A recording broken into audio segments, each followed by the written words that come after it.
मेरी मामा को मारा, कमर में मुक्का मारा है, जिसकी वजह मेरी मामा नीचे गिर गई, बेहोश हो गई। हमने मामा को उठाया, मामा को खून की पोटियाँ शुरू हो गई हैं। डॉक्टरों ने मेरी मामा को देख के उन्होंने कहा कि ये मर चुकी है। कितने अरसा हो गया था नशा करते हुए? 2-3 साल हो गए मेरा। इसका नशा करते थे? हर किस्म का नशा कर। ऐसी बात मामा की जो बहुत ज़्यादा याद आ रही हो? वो कहते थे कि इनके साथ मेरे मरने के बाद न रहना। माँ वापस तो नहीं आ सकती, माँ के लिए कुछ कहना चाहो? अल्लाह ऐसी वालदा हर एक को दे, लेकिन ऐसी ज़िंदगी हर एक को ना दे जिसमें माँ को इतनी जिल्लत और रिसवाई दी जाए। अस्सलाम वालेकुम, आप टीवी से मैं हूं फैसल खान सुरी। थाना रायवंड सिटी की हदूद में इंतहाई अफसोसनाक वाक़या पेश आता है। एक लतीफ़ नामी शख्स जिसकी 2006 में शाजिया नामी खातून से शादी होती है, चंद साल गुजरते हैं शादी को तो वो शख्स जिसका नाम लतीफ़ था वो एक और शादी रचा लेता है 2018 में एक जवान और ख़ूबसूरत लड़की से। उसके बाद चंद अरसा गुजरता है तो फिर वो शख्स अपने घर बाहर जो भी थे मामलात वो सारा बच्चों के नाम और अपनी बीवी के नाम कर देता है और फिर आइस का नशा करना शुरू कर देता है। वो शख्स कहता है कि सब कुछ बेच दिया जाए, लेकिन उसकी बीवी उसको इजाज़त नहीं देती। इजाज़त ना मिलने की वजह से वो इन बच्चों की माँ को मौत के घाट उतार देता है। मुकम्मल वक़ुआ इन्हीं से जानने की कोशिश करते हैं क्या मामला थे और किस तरह से ये वाक़या पेश आया। बेटा, क्यों आपके अब्बा आपकी अम्मी से लड़ा करते थे? मेरा अबू मेरी अम्मी को कहता था कि घर और गाड़ी बेच देते हैं। मेरी मामा साफ इनकार कर दी, वो कहती हैं हम घर और गाड़ी बेच के हम कहाँ जाएंगे। मेरा पापा इसी बात पे मामा को मना करने की वजह से मामा को मारने लग गया। ये तकरीबन 3:30 बजे का मामला था। मेरे पापा ने मेरी मामा को डंडों चपेटों मुक्कों से मारना शुरू कर दिया। आपकी अम्मी रोज़े की हालत में थी? यस, मेरी अम्मी रोज़े की हालत में थी। जुमे का दिन था। मेरी मामा को मारना शुरू कर दिया, डंडे मुक्का। इस लड़ाई के दौरान मेरी मामा को हाथ पे डंडा लगा जिसकी वजह उंगली टूट गई है। मेरी मामा को मारा, कमर में मुक्का मारा है, जिसकी वजह मेरी मामा नीचे गिर गई, बेहोश हो गई। हमने मामा को उठाया, मामा को खून की पोटियाँ शुरू हो गई हैं। हमने मामा को फिर वाशरूम करा के लेटा दिया। तो मेरा पापा इतने में अफ्तारी का टाइम होगा, वो अफ्तारी लेने चला गया। जब मेरा वाले साहब लेके आया अफ्तारी, तो मेरी मामा को आते साथ ज़ोर से कहता है कि पीछे हट जाओ, ये ड्रामे कर रही है, ये ठीक हो जाएगी, ऐसे हो जाएगी, ऐसे हो जाएगी। जब अफ्तारी के सामान लेने गया, हमने मामू अब्बास को फ़ोन किया। मेरे मामू ने कहा, मैंने मामू को कहा मामू पापा 3 घंटे से मेरी मामा को मार रहे हैं।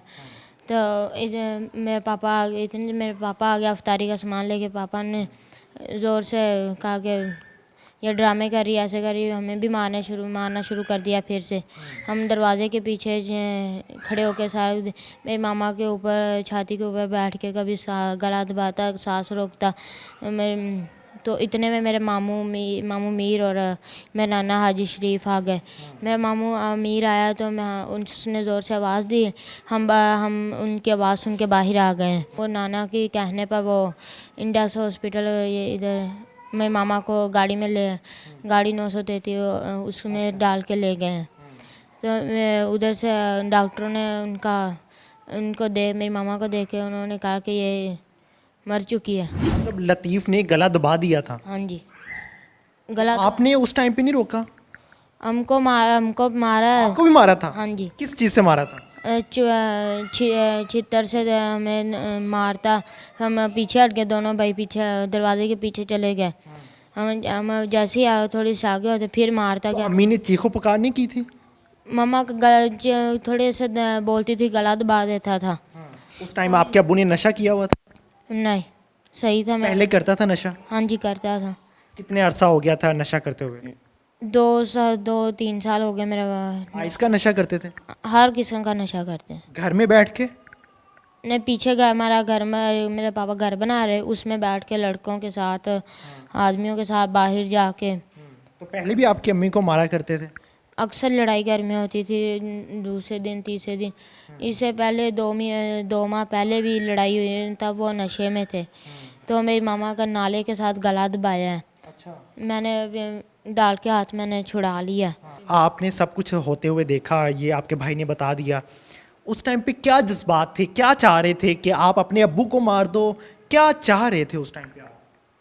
हम तो अपनी वालदा को बचाना चाह रहे थे, लेकिन वालिद साहब ने इतना हमें भी टॉर्च किया, हमारी वालदा को भी। उन्होंने वालदा को, जब से हम समझ बूझ रखने लगे हैं, मेरी वालदा का मेरी वालद के साथ 19 साल हो गए ये रिश्ता बने हुए। 19 साल के दरमियान जब से हम देख समझ रहे हैं, हमने यही देखा कि हर मामूली सी बात पे मेरी वालदा को मारता था। हर झगड़ा किसी के कहने पे, अगर किसी ने कोई बात कह दी तो आके मेरी वालदा को मारता था। हमने इतना छुड़ाने की भी कोशिश की, हम अपनी माँ को बचाते रहे, जैसा कि भाई ने बताया 2 माह पहले।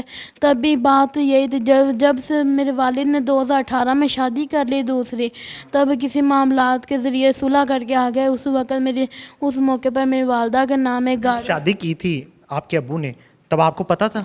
जी पता था। ऐसी बात मामा की जो बहुत ज़्यादा याद आ रही हो?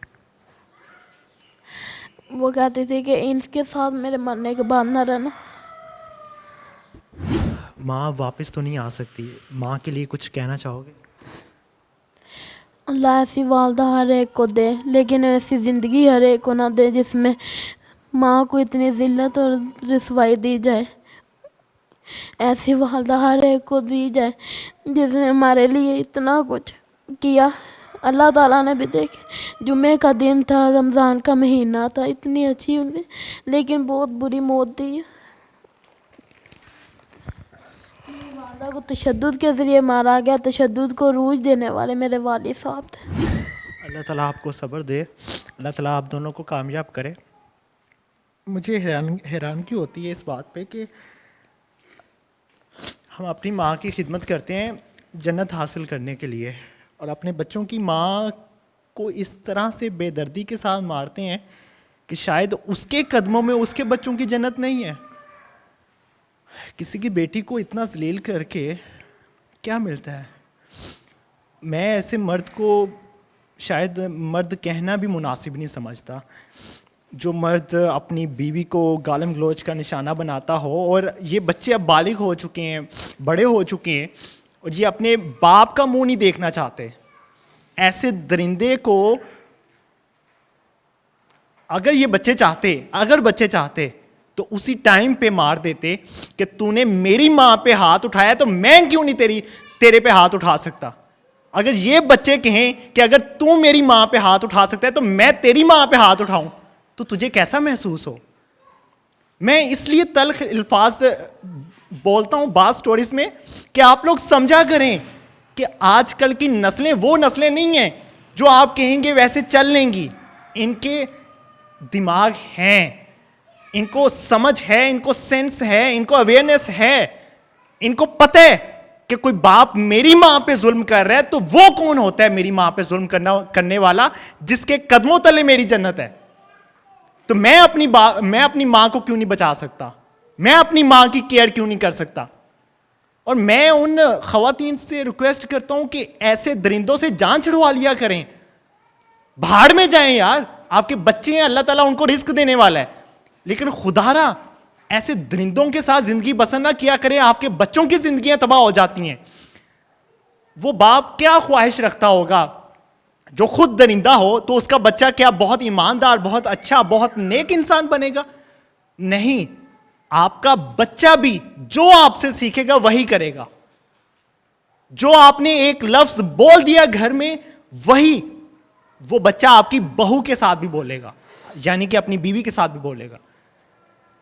खुद को अच्छा दिखाएंगे तो आपके बच्चों की अच्छी तरबियत होगी, वगरना जिस तरह के आप लानती, गंदे, घटिया, जलील इंसान हैं, उसी तरह के आपके बच्चे भी होंगे। तो उनसे उम्मीद ना रखिएगा अच्छे की।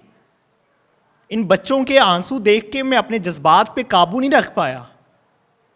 मैं रोज इस तरह की स्टोरीज कवर करता हूं, और मैं खवातीन के हकूक के लिए बोलना चाहता हूं, और मैं चाहूंगा कि ऐसे मर्दों को काश कोई औरत ना मिले, ये तड़पें, मर जाएं, जलील हो जाएं, लेकिन ऐसे मर्दों को की शादियां भी ना करवाया करें जो बगैरत लोग हों, और ऐसे बगैरतों के घर में अपनी बेटियां ना ब्याया करें जो जलील लोग हों, जिनको औरत की इज्जत का ख्याल ना हो। अपनी बहन की इज्जत का तो ख्याल हो, लेकिन अपने घर लाने वाली औरत की इज्जत का ख्याल ना हो। अभी नेक्स्ट स्टोरी में मैं आपको दिखाता हूँ और बताता हूँ इनके जो मामू हैं और इनकी जो नानी हैं, उनका इंटरव्यू लाते हैं आपके सामने, वो भी सुनिएगा। इसी के साथ इजाज़त चाहूँगा। अल्लाह हाफ़िज़।